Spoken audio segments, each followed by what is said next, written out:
Now, did you have to work something out that, I mean, these are major actors. They were willing to work for a price. Yeah, yeah. All of the actors were really, it was also, it was a 28-day shoot, so they had to be amenable to that as well. The actors are Which meant that you were working very fast. Very fast. What kind of cameras were you using? We shot on film. We shot with anamorphic lenses, and we never had more than one camera. But what we did is we rehearsed a great deal before the filming, which helped, tremendously. And we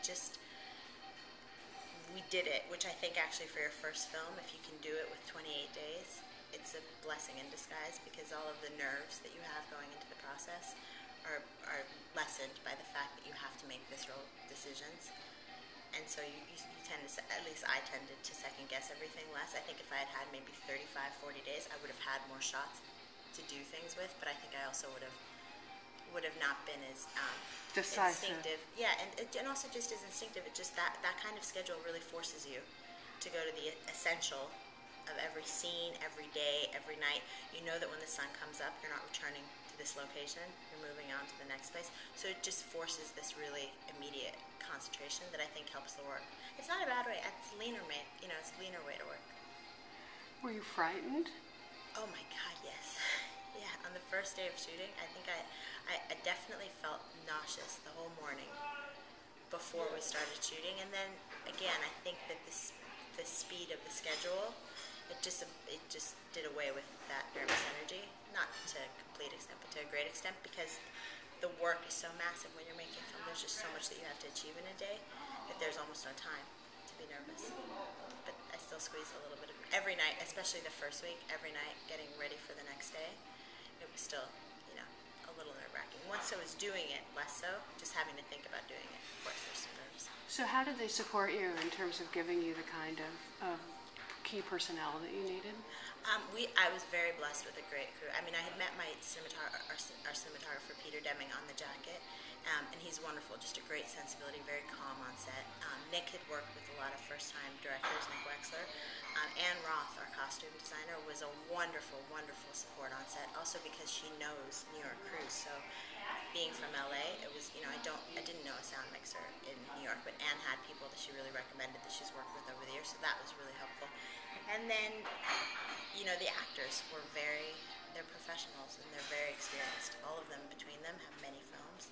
So it was, that was a big Roth benefit. was a good, she would have been responsible for how good Keira Knightley looked. I mean, Yeah. she looks, just sophisticated and stunning. Yeah, Anne is so great with, Anne's films, like Clue, I can watch over and over again and find a million things new about it, but also in the wardrobe, every choice tells me something about that character. And Anne's costumes are so memorable and timeless, but at the same time, they're so essential to what the character is and becomes over the course of the film. There was a moment in each of their fittings, I remember, when I saw the magic of Anne, because there's a moment when they put on a certain piece of clothing and they become the character. And it is great. For Keira, it was when she put on the navy dress. It was, Joanna is born. With Sam, the moment he put on the jacket, the suit jacket, it was like, Michael is born.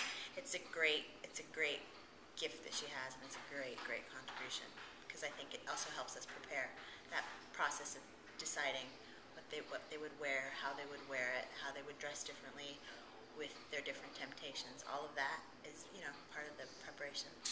So when you were working on these other films that you did not direct, were you very frustrated by the process in terms, as a writer, with the not getting what you wanted on film?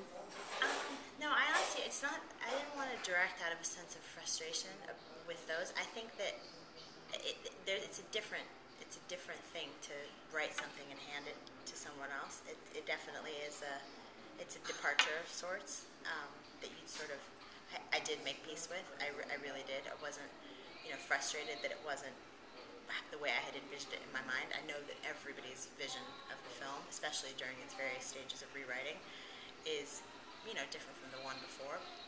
But I think that for me, like, what was so satisfying, obviously, which is why I wanted to do it, is like when you can actualize the version that you've actually envisioned. It's very different as everyone else puts their fingerprints on it, and as your collaborators start to iron, and add their own layers to it. But it is still what I had in my head, which How would you describe your? What's interesting to me is that you were at CAA and you obviously learned a lot and observed a lot. But CAA is not only involved in big studio stuff; it's also involved in helping to package the indie stuff. So they ended up helping you. Very much, yeah, very much. Which I think is great because I think the agencies have. I think a lot of these films are put together with their help, and I think the agencies are the last. They're a great safeguard for independent film, and they're protecting it, and they're ensuring that it continues to be made, and they're finding financiers, and they're wedding them to artists, and that's really important because the independent landscape right now is becoming more corporate, and as it becomes more corporate, it becomes one of the first parts of these corporations that gets kind of cut. So really, the agencies are so important, I think, in terms of just protecting the output, so that we're not all watching just superhero films.